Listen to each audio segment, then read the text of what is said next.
ರಾಜ್ಯ ಸರ್ಕಾರಕ್ಕೆ ಮತ್ತೆ ಸಾರಿಗೆ ಮುಷ್ಕರದ ಬಿಸಿ ತಟ್ಟುವಂತ ಸಾಧ್ಯತೆಗಳಿದ್ದಾವೆ. ಸಾರಿಗೆ ಇಲಾಖೆಯ 4 ನಿಗಮಕ್ಕೆ ಸೇರಿದಂತ ನೌಕರರು ಪ್ರತಿಭಟನೆ ಮಾಡೋದಕ್ಕಿದ್ದಾರೆ. ವಿವಿಧ ಬೇಡಿಕೆಗಳನ್ನ ಈಡೇರಿಸಿ ಅಂತ ಆಗ್ರಹಿಸಿ ನಾಳೆ ಪ್ರತಿಭಟನೆ ನಡೆಯುತ್ತೆ. ಬೇಡಿಕೆ ಈಡೇರದಿದ್ರೆ ಬಸ್ ಬಂದ್ ಆಗತ್ತೆ ಅನ್ನುವಂತ ಮುನ್ಸೂಚನೆ.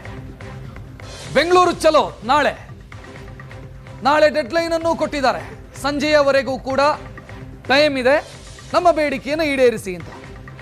ಇಲ್ಲ ಅಂತಾದ್ರೆ ಬಸ್ ಬಂದ್ ಆಗತ್ತೆ ಅಂತ ಎಚ್ಚರಿಕೆಯನ್ನು ಕೊಟ್ಟಿದ್ದಾರೆ. ಬಹಳ ದಿನದಿಂದಲೂ ಕೂಡ ಸಾರಿಗೆ ನೌಕರರು ಬೇಡಿಕೆಯನ್ನು ಇಡ್ತಾನೆ ಇದ್ದಾರೆ. ಹಲವು ಬೇಡಿಕೆಗಳಿದಾವೆ. ಬೇಡಿಕೆಗಳ ಪಟ್ಟಿಯನ್ನ ನಿಮ್ಮ ಟಿವಿ ಸ್ಕ್ರೀನ್ ಮೇಲೆ ನೀವು ನೋಡ್ತಾ ಇದ್ದೀರಿ. ವೇತನ ಪರಿಷ್ಕರಣೆ ಸೇರಿ ಹಿಂಬಾಕಿ ಪಾವತಿ, ಇದೆಲ್ಲವೂ ಕೂಡ ಅವರ ಬೇಡಿಕೆಯ ಪಟ್ಟಿಯಲ್ಲಿದೆ. ಸಾರಿಗೆ ಸಚಿವರನ್ನ ಭೇಟಿಯಾಗಿ ಮನವಿ ಮಾಡಿದ್ದಾರೆ.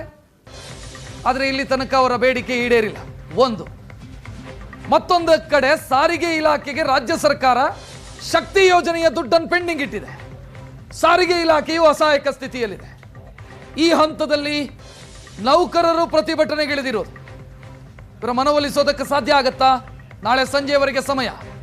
ಇಲ್ಲ ಅಂತಾದ್ರೆ 4 ನಿಗಮಗಳು, KSRTC, BMTC, ವಾಯುವ್ಯ ಕರ್ನಾಟಕ ಸಾರಿಗೆ ಮತ್ತು ಈಶಾನ್ಯ ಕರ್ನಾಟಕ ಸಾರಿಗೆ, ಈ 4 ನಿಗಮಗಳ ಬಸ್ಸುಗಳು ಬಂದಾಗತ್ತೆ ಅಂತ ನೌಕರರು ಎಚ್ಚರಿಕೆಯನ್ನು ಕೊಡ್ತಾ ಇದ್ದಾರೆ.